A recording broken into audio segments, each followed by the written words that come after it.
कर्म और भाग्य दोनों ही अलग अलग चीज़ें हैं। और इंसान सोचता है मैं कर्म करूँगा तो भाग्य सही रहेगा, इंसान सोचता है मेरा भाग्य सही होगा तो मेरे कर्म भी अपने आप हो जाएंगे। वो सब चीज़ें ठीक है, लेकिन बात तो सिर्फ इतनी सी है कि इंसान कर्म के लिए तैयार बैठा भी हो ना, और अगर भाग्य साथ ना दे तो फिर कर्म भी आपके हाथ में नहीं आता। हाँ, अगर थोड़ा ही सही भाग्य ने साथ दे दिया, कर्म आपके हाथ में आ गया और आपने तीसरे भाव को एक्टिव कर लिया, मतलब मेहनत कर ली, तो आपका भाग्य ऑटोमेटिक इतना बूस्ट कर जाएगा जितना लोगों ने सोचा भी नहीं। नमस्कार मित्रों, मैं भानु प्रकाश शर्मा, एस्ट्रो भानु शर्मा चैनल में आपका हार्दिक अभिनंदन करता हूँ। मिथुन राशि के लिए राहु केतु का बदलाव कैसा होगा, प्लस बात यहाँ पे दूसरी, बृहस्पति ग्रह मिथुन राशि में ही परिवर्तन कर रहे हैं। बृहस्पति ग्रह पे राहु की दृष्टि है, बृहस्पति ग्रह की राहु पे दृष्टि है, क्या प्रभाव है नवपंचम का भी। सबसे पहले राहु को समझते हैं। 18 मई 2025 को राहु और केतु बदलाव कर जाएंगे। 10वें भाव से निकल करके राहु आपके 9वें भाव में चला जाएगा, क्योंकि यह राहु और केतु दोनों ही ग्रह वक्र अवस्था में चलते हैं, उल्टे चलते हैं। दूसरे ग्रह सीधी राशि परिवर्तन करते हैं, ये उल्टी करते हैं। बात यहाँ पे यही है। बात राहु को समझो। राहु क्या है? राहु को आज तक अपन ने समझा कि भाई ये राक्षस ग्रह है, राहु हमेशा खराब करता है। नहीं, ऐसा नहीं होता। राहु ऐसा नहीं है। राहु को समझना पड़ेगा। राहु आज के युग को लेकर के चलेंगे तो राहु बहुत अच्छा ग्रह भी साबित हो सकता है आपके लिए। अब 9वें भाव में राहु जैसा ग्रह बैठता है तो वह यहाँ पे अमूमन ओल्ड क्लासिक्स में तो अपन पढ़ते हैं कि भाई यहाँ पे बुरा करेगा, बट राहु को समझो वो किस राशि में विराजमान हुआ है। गोचर करता हुआ वह कुंभ राशि में आ गया, जहां राहु कंफर्टेबल होता है। इसी ओल्ड क्लासिक में कहीं कहीं अपने को पढ़ने को मिलता है कि भाई यहाँ पे तो राहु जो कुंभ राशि है वो राहु की खुद की राशि भी मानी गई है, कहीं कहीं पे और सब पे नहीं है। ठीक है, तो यहाँ पे ये भी अपने को समझ में आता है। फिर अपन देखें कि भाई राहु जो है इस पर्टिकुलर राशि में क्यों बहुत ज़्यादा प्रभावी हो जाता, पर्टिकुलर कुंभ राशि में क्यों प्रभावी हो गया? क्योंकि राहु के पास में राशियां तो नहीं है लेकिन नक्षत्र हैं। अब वो नक्षत्र जो राहु के नक्षत्र हैं, 3 नक्षत्र राहु के होते हैं, जिसमें शतभिषा नक्षत्र कुंभ राशि में है। इसकी जो दृष्टियां हैं वो भी देखेंगे, तो दृष्टियों के अकॉर्डिंग इसकी दृष्टियां जहां जा रही है वहां पे भी तो राहु के ही नक्षत्र हैं। जैसे मिथुन राशि में आर्द्रा नक्षत्र हो गया, तुला राशि में आपका स्वाति नक्षत्र हो गया, तो ये राहु के नक्षत्रों वाली राशियां ही हैं, तो ये थोड़ा सा कंफर्टेबल ज़्यादा हो जाता है। ये प्रभाव अपने को समझ में आता है। फिर अपन देखें कि भाग्य के भाव में बैठा, भाग्य का साथ यहाँ पे राहु को कहें तो राहु वो ग्रह है जो अगर इसको सही नहीं रखा जाए या इसके लिए कार्य ना किया जाए तो ये मुंगेरी लाल के हसीन सपने भी दिखा देता है। आप बेस पे कुछ नहीं करोगे, केवल हसीन सपने देखते चले जाओगे। ये भी चीज़ें यहाँ पे अपने को समझ में आती है। राहु प्रैक्टिकल ग्रह है, प्रैक्टिकल बातों में विश्वास रखता है। अब यहाँ पे ये भाव भी धर्म का है। अगर यहाँ पे आपको धर्म में लॉजिक नहीं दिखा तो धर्म से आप विमुख भी हो सकते हो, तो ये प्रभाव अपने को समझ में आता है।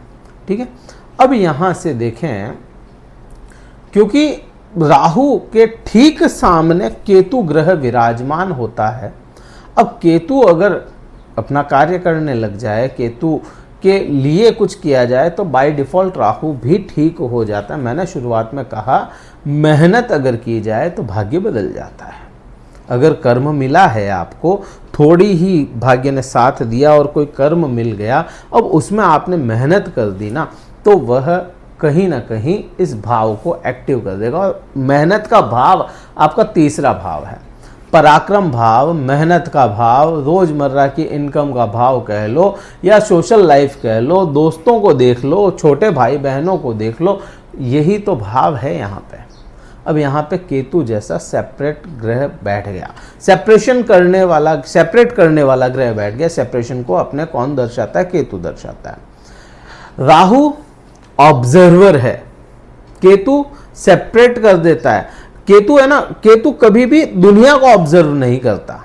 राहु क्या करेगा? सबको ऑब्जर्व करेगा, फिर वापस से रिएक्ट करेगा। केतु क्या करेगा? खुद को ऑब्जर्व करेगा, अंतरात्मा को देखेगा, फिर रिएक्ट करेगा। बात इतनी ही है। अब यहाँ पे ये मेहनत के भाव में बैठा है और डिटैचमेंट का कारक है, तो ये मेहनत से थोड़ा डिटैच करवाना चाहेगा आपको।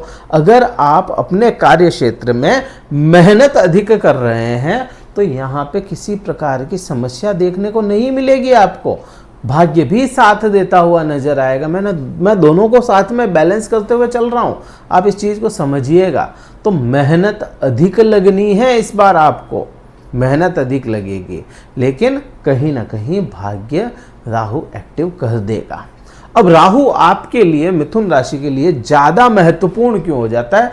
क्योंकि राहु का परम मित्र कोई है ना, तो वो बुध ग्रह है, परम मित्रों की श्रेणी में आता है। और बुध ग्रह ही आपके राशि स्वामी हो जाते हैं। यहां तक तो अपने को बहुत क्लियर समझ में आ जाता है। अब राहु, केतु और बृहस्पति, इन 3 ग्रहों की बात है इस वीडियो में, और तीनों की दृष्टियां एक समान है, एक जैसे देखने का तरीका है इनका। 5वीं, 7वीं और 9वीं दृष्टि को देखते हैं। अब राहु की जो दृष्टि है गुरु पे आ गई 5वीं, और गुरु की जो दृष्टि है वो आ गई 9वीं दृष्टि राहु पे। राहु क्या है? मस्तिष्क है। राहु क्या है? आपका पूरा का पूरा आप क्या सोच रहे हैं, कैसा सोच रहे हैं, दिमाग में क्या चल रहा है, अच्छा बुरा, वो सब राहु है। गुरु क्या है? ज्ञान है। आपके लिए, मिथुन राशि वाले जातकों के लिए 2 केंद्र के भाव लेकर के बैठा है और खुद केंद्र में स्थापित हो रहा है इस 14 तारीख को।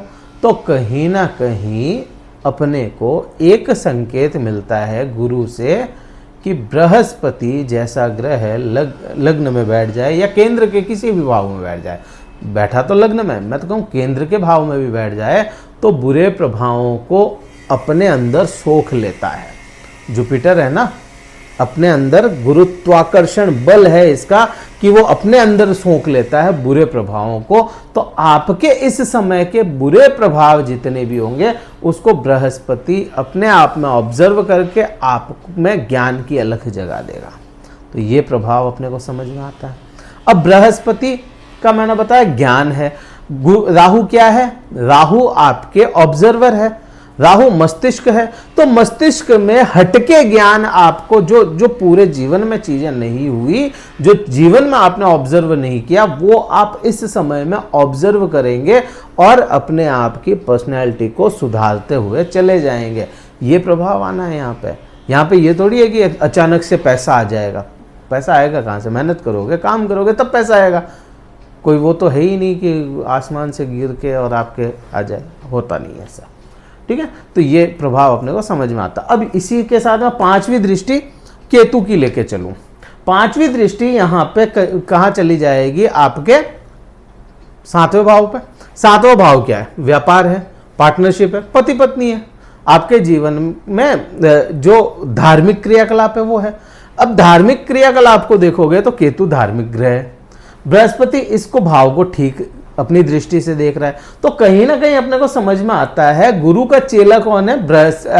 गुरु का चेला केतु होता है। तो इस भाव को तो कम से कम ये है ना, बुरा प्रभाव देगा नहीं केतु, अपने को बहुत क्लियर समझ में आता है। दूसरा, गुरु की खुद की दृष्टि, यहाँ पे बृहस्पति की दृष्टि खुद की है, तो ये क्यों यहाँ पे बुरा प्रभाव डालेगा? सवाल ही नहीं उठता। पति पत्नी के संबंधों को ठीक रखेगा, यहाँ पे व्यापार में भी कोई इश्यूज नहीं देगा और धार्मिक भी आपको रखेगा। अब यहाँ पे ये क्या था? राहु, लॉजिक मिल गया तो धर्म है, अदरवाइज धर्म को बिखेरने का काम भी करता है, अधर्मी भी बना देता है। लेकिन ठीक यहाँ पे 2 ग्रह इस धार्मिक क्रियाकलाप को दर्शाते हैं, मतलब चाहे मन है नहीं है लेकिन धार्मिक क्रियाकलाप तो करते रहेंगे, धर्म का दिखावा भी कर सकते हैं। यहाँ पे ये भी प्रभाव अपने को समझ में आता है। फिर यहाँ से देखें अपन, फिर से आ जाता है राहु की दृष्टि पे। राहु की 9वीं दृष्टि यहाँ पे, थोड़ा समझ के चलना, एक एक दृष्टि एक एक ग्रह की ले रहा हूँ। राहु की 9वीं दृष्टि यहाँ पे आई, स्वाति नक्षत्र यहाँ पे है। ये भाव किसका है? ये भाव है प्रेम संबंधों का। प्रेम का कारक कौन, प्रेम संबंधों का, शुक्र ग्रह और बृहस्पति ग्रह। ये दो ग्रह अगर इंसान के सही है तो प्रेम संबंध रहते हैं और अच्छे प्रेमी जोड़े बनते हैं, एक चीज। दूसरा, यही भाव क्या है, ज्ञान का है, यही शिक्षा का भाव है, संतान का भाव है, यही भाव आपकी इच्छाओं का है और उन इच्छाओं की पूर्ति का है। अब यहां पे राहु जैसा ग्रह देख रहा है, गुरु जैसा भी ग्रह देख रहा है। अब ये नो डाउट ये है ना, बृहस्पति के लिए मित्र भाव नहीं मानेंगे या कहें कि मित्र की राशि नहीं है, लेकिन कहीं ना कहीं बृहस्पति की बुध के साथ में तो अच्छी है ना, यहाँ पे आपके लिए तो ठीक है। तो यहाँ पे प्रेम संबंध दर्शाता है, नए प्रेम संबंध भी दर्शाता है, और उन नए प्रेम संबंधों में राहु जैसा ग्रह मतलबी भी बनाता है। तो ये अपने को समझ में आता है। संतान सुख ज्ञान भी देता है, राहु भी देता है, केतु भी देता है। तो यहाँ पे चीजें संतान के पक्ष से भी अपने को ठीक समझ में आती है। विद्यार्थियों के लिए ज्ञान मिलता है, किसी प्रकार की कोई समस्या यहाँ पे अपने को नहीं लगती। इच्छा पूर्ति की जब बात करोगे तो इच्छाएं बहुत अधिक बढ़ जाए, पूर्ति वैसी शायद ना हो पाए। तो ये अपने को यहाँ पे संबंध समझ में आता है। अब केतु की मैं बात करूं, केतु की जो 9वीं दृष्टि है वह आपके लाभ भाव पे चली जाती है। लाभ मतलब शुद्धता, जो शुद्ध लाभ आपका है उसकी बात करूं, खाली पैसा नहीं, किसी भी प्रकार का लाभ यहाँ पे अपन 11वें भाव से देखते हैं। अब केतु जैसा ग्रह देखेगा तो लाभ से वो डिटैच करेगा। आप मेहनत में विश्वास रखिए, क्योंकि वो डिटैचमेंट है ना केतु, तो वो लाभ को तो रोकने की कोशिश करेगा इस बार। लेकिन अगर आप अपने इस भाव को ही सही रखते हैं, अपने छोटे भाई बहनों के साथ में आपका जो कर्म है उस पर मेहनत आप पूरी लगा रहे हैं, तो लाभ बाय डिफॉल्ट आ जाएगा। अपने को उसमें इतनी ज़्यादा टेंशन नहीं लेनी। लेकिन फिर भी मैं कहूँ मान सम्मान की कमी देखने को मिल सकती है। अपने आप के बिहेवियर को ठीक रखने की कोशिश करें।